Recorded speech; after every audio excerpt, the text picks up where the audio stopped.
So we have a few things to go over when it comes to Vancouver Canucks prospects, and you might have noticed a bit of a pattern. Oh yeah, the main team has stopped playing well, so all of a sudden it's time to focus on the future, because that's totally what the market is calling for. But hey, we actually do have some legitimate things to talk about when it comes to the Canucks prospects and their future, starting out with what was announced today earlier on social media. Take a look at this. The Abbotsford Canucks have announced that the club has signed forward Vilmer Alriksson to an amateur tryout contract. And this is a piece of news that kind of went under the radar a little bit. It was posted like 6 hours ago, but the Abbotsford Canucks are making themselves some moves. And it's not like this player, Vilmer Alriksson, is a new person in the organization. No. He is a Vancouver Canucks prospect who was taken by the team in the 2023 NHL Draft, 4th round, 107th overall. Let's get into the profile and what exactly it is Alriksson brings and why the Abbotsford Canucks are taking their chances. Vilmer is a 19-year-old 6'6", 214 left-handed left-wing center. He's a big dude, and this season he was playing in the Guelph Storm system of the OHL, where he had 33 points in 67 games played. Now, the numbers aren't really all too great, even if you go over into Alriksson's past. His production with the Djurgården's junior team was never really too amazing either, but this guy, as a 4th-round pick, definitely has more to bring to the table than just raw hard point production.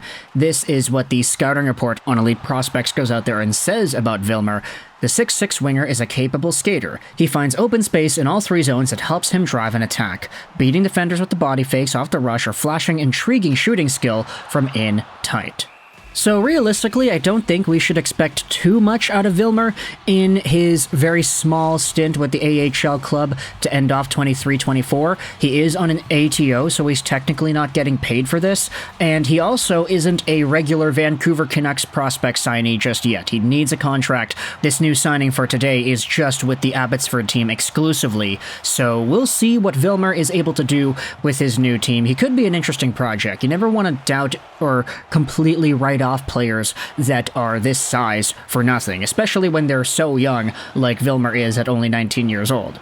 This also is the first season he's ever had in North America, so I'm willing to give him a bit of a benefit of the doubt.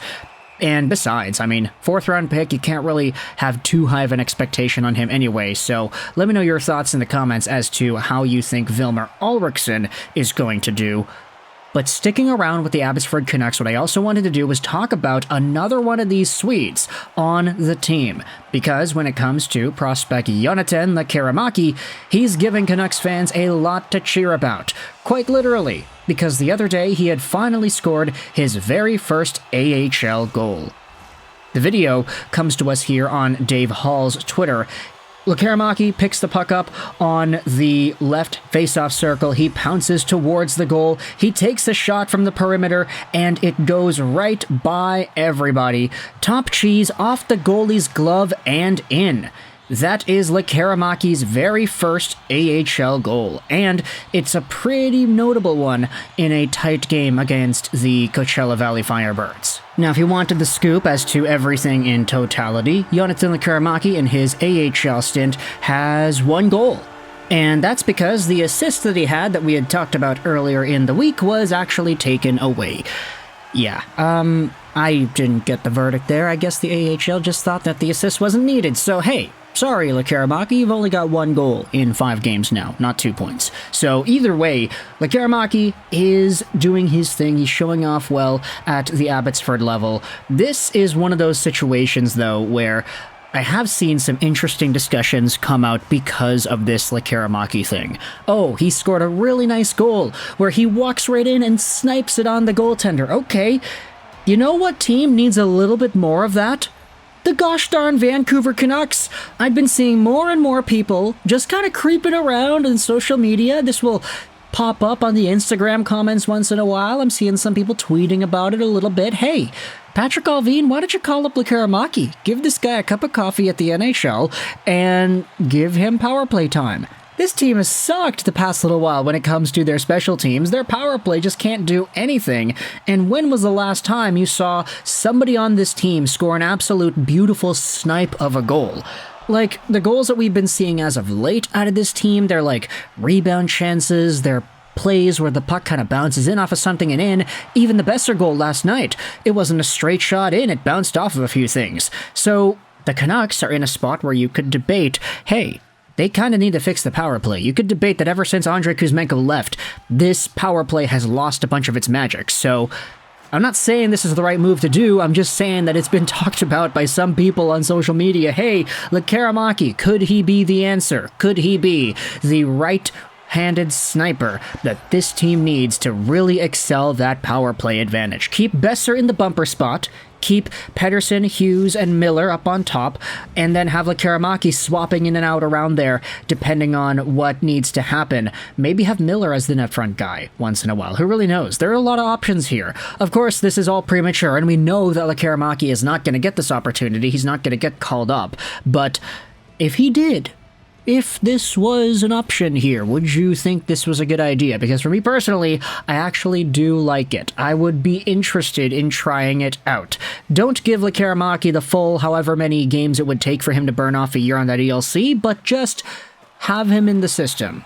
Give him a cup of coffee. Hey, the Vancouver Canucks have clinched anyways, right? And they've been losing games anyway, so what's there to lose? He couldn't possibly be worse than Arshdeep Bains, right? Okay, maybe that's a little bit, too soon, but yeah, Lekkerimaki, he's been good. He's starting to score goals now. He's starting to get his offense up in the Abbotsford Canucks system. Speaking of which, the guys that we had talked about in the last Abby Canucks video, they're still doing pretty well too. Atu Ratu has been producing a bunch of points.